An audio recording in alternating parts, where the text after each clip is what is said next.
5년 전 집을 구입한 30대 직장인 A씨. 고정금리 2.96%의 30년 만기로 3억 8천만 원의 주택담보대출을 받았습니다. 그런데 5년이 지나 지난달 변동금리로 바뀌면서 금리는 5.25%로 2배 가까이 뛰었고 매달 160만 원 수준이던 원리금은 200만 원으로 올랐습니다. 직장인들이 사실 한 달에 4, 50만 원 정도 되는 금액이 적지 않은 금액이잖아요. 대출 받을 당시에는 당연히 이렇게 많이 오를 거라고 예상을 못했어서. 국내 예금은행의 지난달 주담대 금리는 신규 취급액 기준 평균 4.32%로 5개월 연속 상승했습니다. 2년 3개월 만에 최고치입니다. 5년마다 금리가 바뀌는 고정형 주담대 금리는 최근 상단이 7%를 넘은 곳도 있습니다. 정부가 강도 높은 가계대출 관리에 나선 가운데 중동 사태까지 겹쳤기 때문입니다.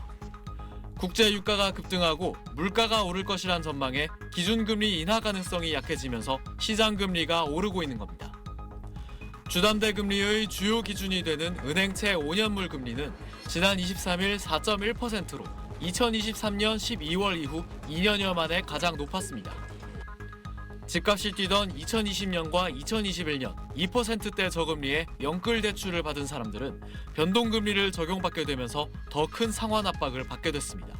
중동전쟁 장기화로 물가 상승이 가속화되고 채권금리가 올라가면서 은행채 금리도 올라가고 이게 가계대출 금리까지 올라가고 결국에는 이게 소비 위축으로 이어지는 구조적인 악순환이 중동전쟁 불확실성에 더해 신현송 차기 한국은행 총재의 통화정책도 긴축 기조일 것이란 예상이 많아 당분간 금리 상승 압박은 계속될 전망입니다. SBS 이태원입니다. 빚이 자산보다 많은 고위험 가구가 빠르게 늘고 있는 가운데 고위험 가구 셋 중 하나는 20, 30대 청년층인 걸로 나타났습니다. 한국은행에 따르면 지난해 3월 기준 고위험 가구는 45만 9천 가구로 1년 전보다 7만 3천 가구 늘었습니다. 이 가운데 20, 30대 청년층 비중은 34.9%로 2020년보다 12%포인트 넘게 확대됐습니다. 반면 같은 기간 40, 50대와 고령층 비중은 줄어든 걸로 나타났습니다. 고위험 가구는 소득에 비해 빚 갚는 부담이 크고 자산보다 부채가 더 많은 상태에 놓인 가구를 말합니다. 특히 청년층의 빚 증가 속도가 눈에 띄게 빨랐습니다. 청년 고위험 가구의 금융부채 규모는 최근 5년 사이 2.4배 증가했습니다. 코로나19 팬데믹 이후 상대적으로 소득과 자산이 적은 청년층이 집을 사거나 주식에 투자하기 위해 대출을 늘린 영향으로 풀이됩니다. 전체 고위험 가구가 가진 금융부채도 96조 원을 넘어서며 1년 전보다 많이 증가했습니다. 지방 부동산 시장 침체와 가계부채 증가세가 이어지면서 빚 상환 부담이 이어진 영향으로 분석됩니다. 한국은행은 집값이나 자산 가격이 내려가거나 지방 주택시장 회복이 늦어질 경우 빚이 많은 가구를 중심으로 상환 부담이 더 커질 수 있다며 주의를 당부했습니다. SBS 이성훈입니다. 조정이나 이런 것 때문에 비은행 쪽에서의 네, 월요일 친절한 경제 한지연 기자 나와 있습니다. 한 기자, 서울 아파트 산 사람 중에 30대가 가장 많다면서요? 네, 지난 9월 기준으로 서울 아파트를 산 사람 중에 30대 비중이 36.7%로 10명 중에 4명에 달하는데요. 4년 만에 최고 수준으로 나타났습니다.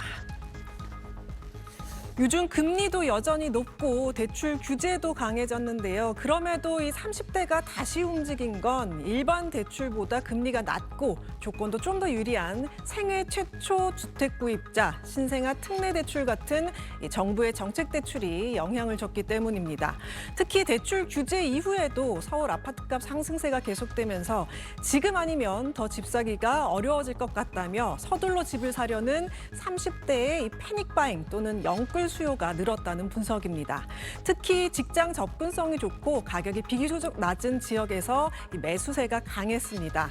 강서구가 48%로 가장 높았고 관악구 46%, 성동구 45%, 은평, 영등포, 서대문, 성북구도 모두 40%를 넘겼습니다. 거래된 집 2채 중 1채를 30대가 샀다는 뜻입니다.